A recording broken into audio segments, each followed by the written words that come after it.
नमस्कार। स्वागत है आप सभी का एक बार फिर से स्टाफ सॉल्यूशन के यूट्यूब चैनल में।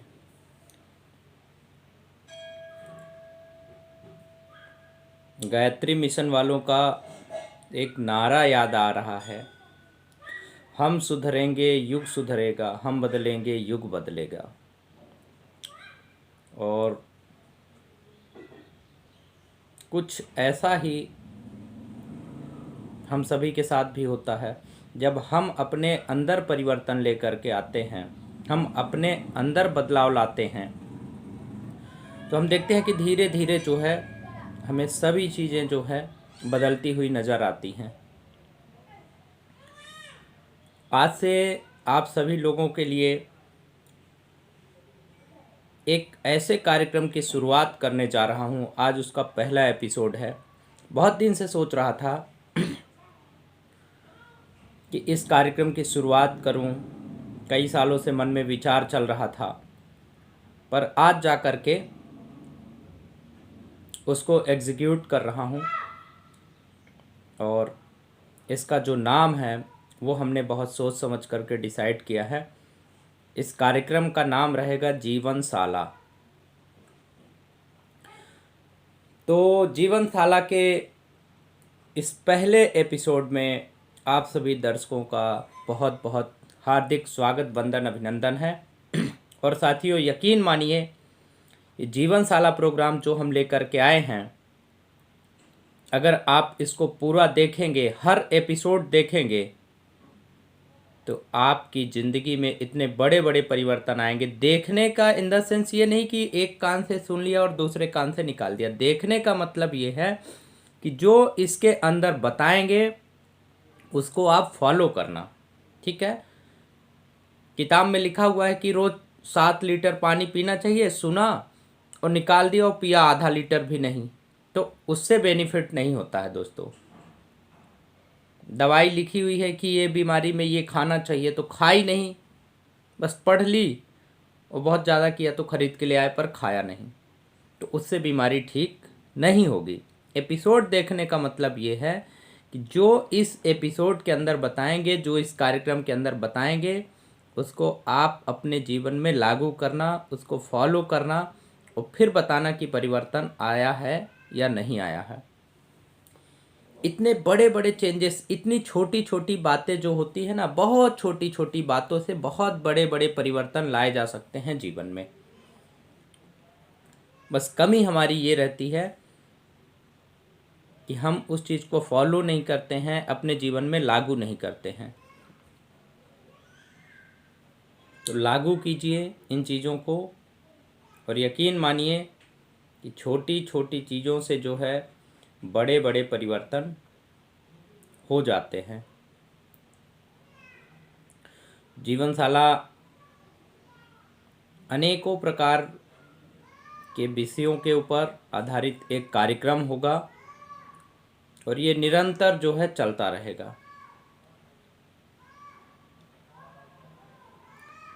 तो बहुत सारी चीज़ें रहती हैं,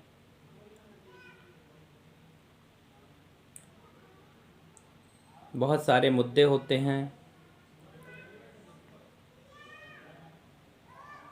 पर डिपेंड करता है कि सुनने वालों का स्तर कैसा है, देखने वालों का स्तर कैसा है।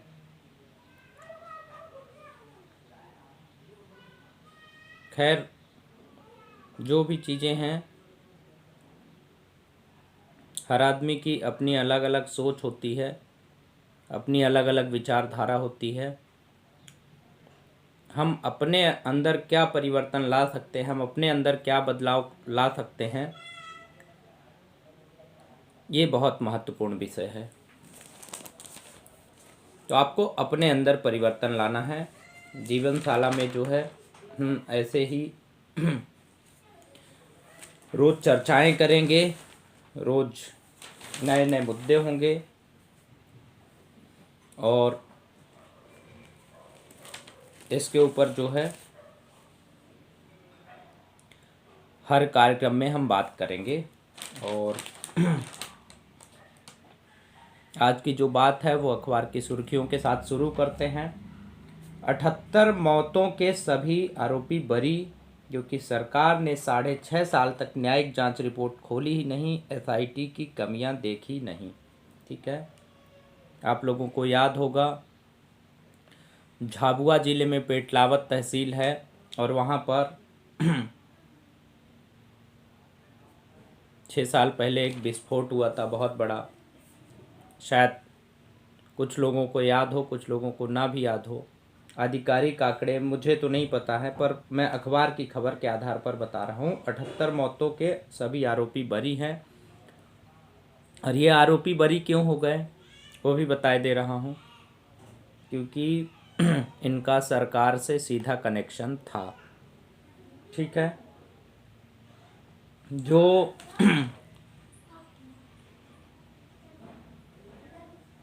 जो मुख्य आरोपी है,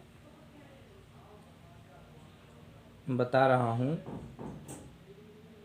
राजेंद्र कासवां। ठीक है, और भी जो आरोपी सह आरोपी थे, इनका सरकार से सीधा संबंध होता है।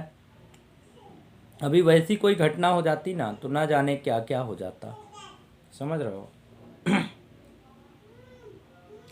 तो सरकार से कनेक्शन होने के कारण आप भला किसी छोटा सा कोई अपराध कर दो, कोई ऐसे ही आप पे आरोप लगा दे कि इनने चोरी कर ली, पुलिस मारते हुए ले जाएगी।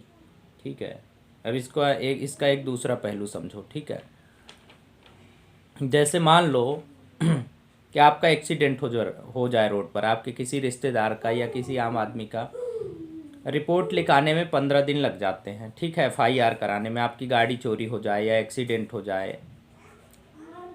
अब मान लो किसी विधायक का एक्सीडेंट हो गया, किसी सांसद का एक्सीडेंट हो गया, या किसी केंद्रीय मंत्री का एक्सीडेंट हो गया, या किसी कोई भी उनके साथ घटना हो गई या दुर्घटना हो गई। भले ही गलती से हो जाए, कोई जानबूझ करके नहीं करता है, तब भी रिपोर्ट लिखाने में 15 दिन लगेंगे क्या? 2 मिनट लगेगा, 2 मिनट। नीचे शासन से लेकर के प्रशासन तक।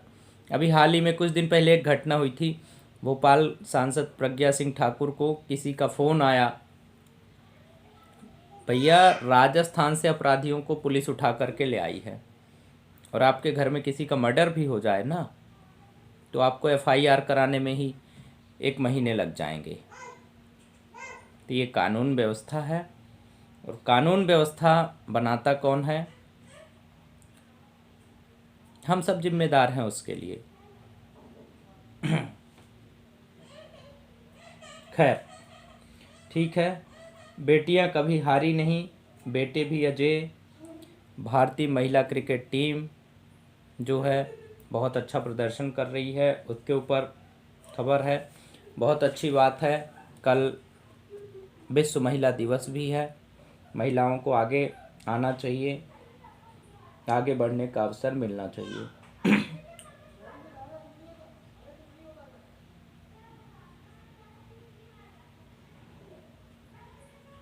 एक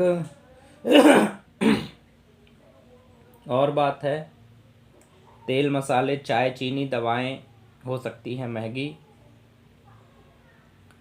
अच्छी बात है, क्योंकि महंगी होंगी ना चीज़ें तो इससे लोग थोड़ा सा कमाने के लिए सोचेंगे। सस्ती तो होनी नहीं चाहिए, क्योंकि सस्ती हो जाती है ना तो लोग थोड़े से आलसी हो जाते हैं, काम ही नहीं करते हैं। तो और महंगी होनी चाहिए चीज़ें। इसके 2 पहलू होते हैं। ठीक है, अब जब मैं व्यंग्यात्मक भाषाओं का इस्तेमाल करूँगा तो वो भी आपको समझना पड़ेगा। जीवनशाला कार्यक्रम इसीलिए शुरू कर रहा हूँ, इसी के लिए शुरू ही किया हूँ। तेल मसाले चाय चीनी दवाएं हो सकती हैं महंगी, ठीक है, और हर चीज़ पर हम देते हैं टैक्स, हर चीज़ पर देते हैं जीएसटी, लेकिन फिर भी ये मानने को तैयार नहीं होते हैं कि हम टैक्स पेयर हैं, इसलिए महंगी होनी चाहिए। और जिस दिन ये बात आपको समझ में आ गई कि आप हर चीज़ पर टैक्स देते हैं और आप सुविधाओं का लाभ नहीं लेते हैं, राम और अल्लाह के मुद्दे पर आप लड़ते हैं, हिंदू मुसलमान के मुद्दे पर लड़ते हैं, बहुत सारे लोगों को हमने नाम लिखे हुए देखा। आकाश हिंदू, विकास हिंदू, प्रतीक हिंदू, रघुनंदन हिंदू। ये कैसे नाम हो गए भैया? तो अब क्या, जो मुस्लिम समाज के लोग हैं तो रहीम मुसलमान, करीम मुसलमान, ऐसे नाम लिखना चाहिए क्या? हिंदुस्तान है, हिंदुस्तानी सिर्फ एक है, सिर्फ भारतवासी हैं। ना हिंदुस्तान में कोई हिंदू है, ना कोई मुसलमान है, ना कोई सिख है, ना कोई ईसाई है। वो सबसे पहले क्या है? हिंदुस्तानी है। और अगर रही हिंदू मुसलमान की बात, तो मैं घोषणा करता हूँ मैं हिंदू नहीं हूँ। मैं क्या हूँ? सबसे पहले इंसान हूँ और हिंदुस्तानी हूँ। मैं सिर्फ हिंदुस्तानी हूँ, मैं हिंदू नहीं हूँ। मैं हिंदुस्तानी हूँ और इंसान हूँ। सबसे पहले मैं इंसान हूँ, उसके बाद हिंदुस्तानी हूँ। मैं हिंदू नहीं हूँ, मैं मुसलमान भी नहीं हूँ, मैं सिख भी नहीं हूँ, मैं ईसाई भी नहीं हूँ। मैं भारतवासी हूँ। क्या हूँ? भारतवासी हूँ, हिंदुस्तानी हूँ, हिंदू नहीं हूँ। अब बहुत सारे लोगों को इस चीज़ से ऑब्जेक्शन हो सकता है, तो रहे, कोई दिक्कत नहीं है। मैं हिंदू नहीं हूँ, मैं हिंदुस्तानी हूँ।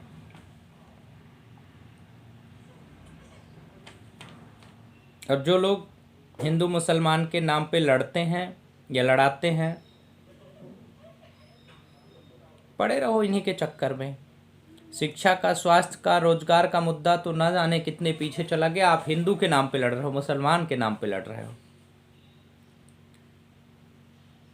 सारे हिंदुओं को फिर जो है, सबको आईएएस होना चाहिए, सबको प्रधानमंत्री होना चाहिए, या सारे मुसलमानों को आईएएस होना चाहिए, सारे मुसलमानों को प्रधानमंत्री होना चाहिए? तो हिंदू मुसलमान से काम चलने वाला है क्या? काम चलेगा आपका शिक्षा से। पर्यावरण के प्रति जागरूकता लाइए, शिक्षा के प्रति जागरूकता लाइए, स्वास्थ्य संबंधी सेवाओं में सुधार कीजिए। राम रहीम का मुद्दा देश में चलना ही नहीं चाहिए। गॉड इज वन, ईश्वर एक है और आपकी आत्मा में है। आत्मा में परमात्मा है।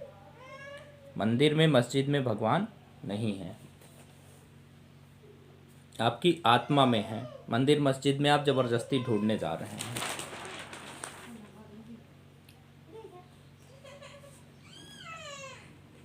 स्वास्थ्य, शिक्षा, इंफ्रास्ट्रक्चर और खेती किसानी पर खर्च होंगे 50,000 करोड़, और इसमें से 30,000 करोड़ कहाँ जाएंगे? बाबुओं को और आईएएस को और मंत्रियों को। ठीक है, और ये पैसा आपकी जेब का होगा। 30,000 करोड़ चले जाएंगे, खा जाएंगे लोग।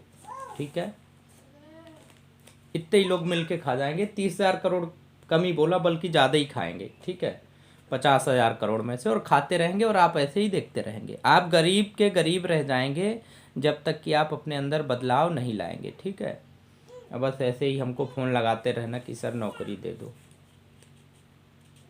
ठीक है, अच्छा है, लगाते रहोगे तो हमारा भी धंधा चलता रहेगा, नहीं तो बंद ही हो जाएगा। अमेरिका यूक्रेन को हथियार फंड भेजेगा। मस्क ने सैटेलाइट इंटरनेट टर्मिनल दिए, बहुत अच्छी बात है,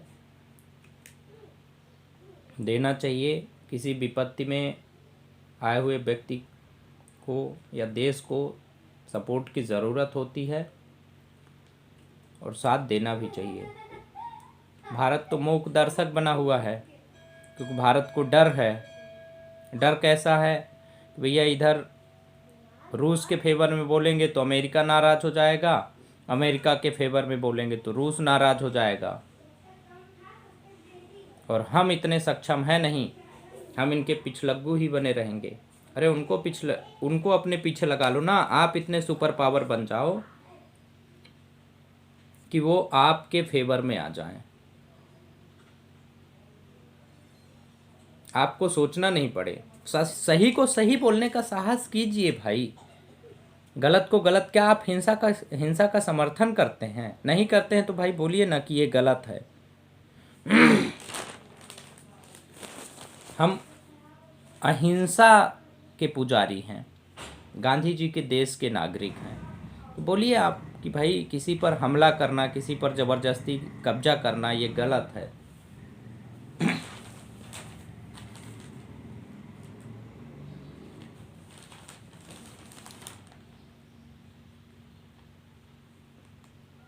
इंदौर के मुकाबले एरिया 1.5 गुना ज़्यादा, लेकिन भोपाल में सफाई का खर्चा आधा भी नहीं। पता नहीं बात कितनी सही है या कितनी गलत है। पैसा लेकर के खबर छापे हैं या बिना पैसे के ही छाप दिए हैं। ग्लूकोमा वीक शुरू, 400 अस्पतालों के 300 डॉक्टर कर रहे हैं आंखों की फ्री जांच। बहुत अच्छी बात है। ड्राइविंग लाइसेंस के लिए मेडिकल सर्टिफिकेट की सुविधा अब ऑनलाइन। बहुत अच्छी बात है। रिटायर्ड प्रोफेसर हायर करेगा विभाग। युवाओं को रोजगार मत देना, रिटायर्ड प्रोफेसर हायर कर लेना। बहुत बढ़िया है ये भी। युवाओं को भटकने दो, उनको चोरी बदमाशी में लगा दो।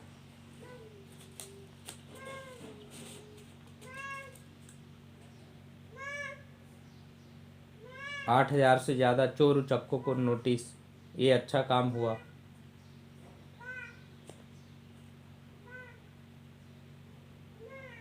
पत्नी की किडनी का इलाज करा रहे रिटायर्ड एडिशनल सेक्रेटरी से ठगे 6,34,000 रुपये, वो भी चेक के माध्यम से। भैया क्या एडिशनल सेक्रेटरी को इतना समझ में नहीं आया कि एक सीसी तेल जो है 7 लाख रुपए का तो नहीं आता होगा। 7 लाख में तो अमेरिका में इलाज हो जाता है।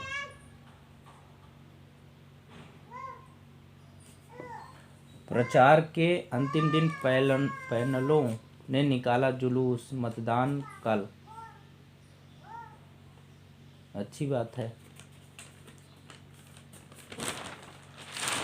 ये मुंह बोले साले ने जीजा पर किया रेडियम कटर से हमला। यही करना, जीजा को ही मारना और कोई काम मत करना। मेरी भी खबर छापी है आज दैनिक भास्कर वालों ने, पता नहीं कहाँ से जग गए थे। नहीं तो यही छापते हैं कि या तो चिड़िया व तार में फंस गई, नहीं तो मुख्यमंत्री जी ने छींक मार दी, छींक आ गई मुख्यमंत्री जी को। सबसे इम्पोर्टेंट खबर होती है ऊपर। देश में क्या हो रहा है, मरीज कितने परेशान हैं, लोगों को क्या समस्याएं हैं, बेरोजगारी किस तरह से बढ़ रही है, इससे कोई मतलब नहीं होता है। अंतर्राष्ट्रीय महिला दिवस पर ब्राह्मण समाज की 25 महिलाओं का सम्मान कल, और इसमें जो है मुख्य अतिथि होंगे डॉक्टर नरोत्तम मिश्रा गृह मंत्री। तो उन्हीं को बनाया जा सकता है, किसी महिला को तो बनाया नहीं जा सकता जो अच्छा काम करे।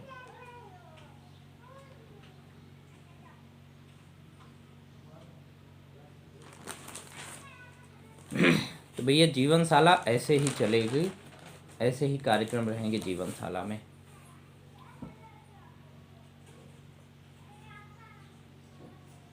पशुपालन विभाग के ट्रेनिंग सेंटर में बिना अनुमति काट दिए पेड़। बहुत अच्छी बात है। और क्या कर सकते हैं, पेड़ नहीं रहेगा तो ऑक्सीजन नहीं मिलेगी, और जब ऑक्सीजन नहीं मिलेगी तो मुख्यमंत्री जी तो 10,000 का सिलेंडर खरीद लेंगे,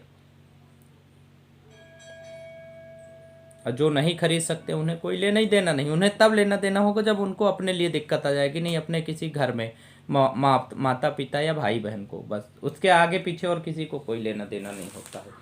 कहाँ सिलेंडर, कहाँ ऑक्सीजन, दुनियादारी में उलझे हुए हैं। और करें भी क्या, मजबूरी है, क्योंकि इधर पेट पालने जाएं कि उधर पेड़ लगाने जाएं। समस्या बहुत गंभीर है। कैसे गंभीर है कि भैया जिस आदमी के घर में खाने को नहीं होगा उसको हम कितनों पर्यावरणों के कितनों ही अच्छी अच्छी बात बताएंगे तो उसको कहाँ से समझ में आएगी। उसका फ़ोन आ रहा है, भैया ऑफिस नहीं पहुँचे, लेट हो गए, सैलरी काट देंगे प्राइवेट कर्मचारी की।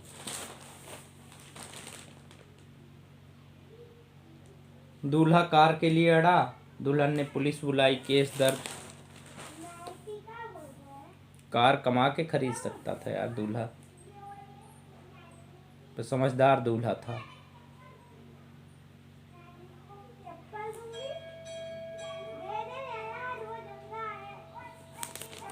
ठीक है, पहले 16 मापदंडों पर विधायक को परखेंगे तभी मिलेगा एक्सीलेंस अवार्ड। विधायक को ही अवार्ड देना, जो अच्छा काम करे उनको नहीं देना।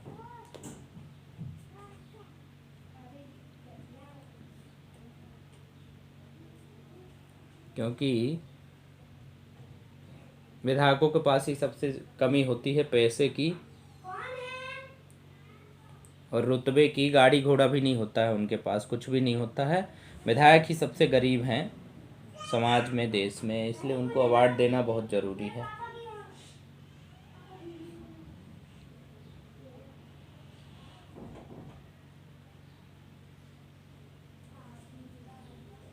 खेल की खबरें हैं, खेल में बच्चों को आगे बढ़ाइए।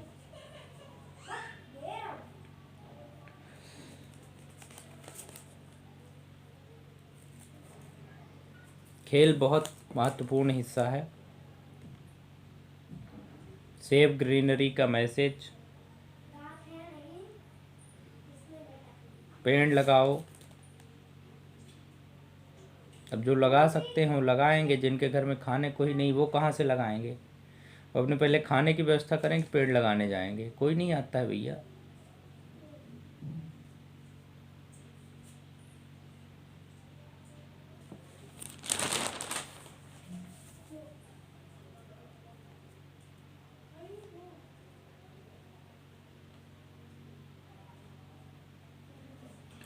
तो ये सारी चीज़ें हैं, खबरें और भी बहुत सारी हैं, पर मसल्स बनाने की चाह में युवा कई समस्याओं के चपेट में। संपादकीय, ये मसल्स मत बनाओ, योग करो। अपनी प्रगति का स्कोर बोर्ड बनाने से आत्मविश्वास तेजी से बढ़ता है। बिल्कुल सही बात है।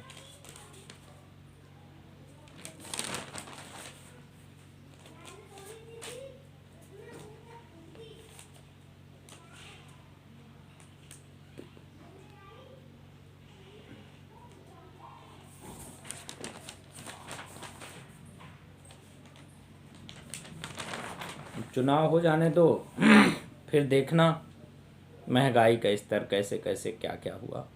जीवनशाला में ऐसे ही चलेगा। धन्यवाद। आज पहला एपिसोड था। चैनल पर पहली बार आए हैं तो सब्सक्राइब करके बेल आइकॉन चालू कर लेना। जय हिंद, जय भारत।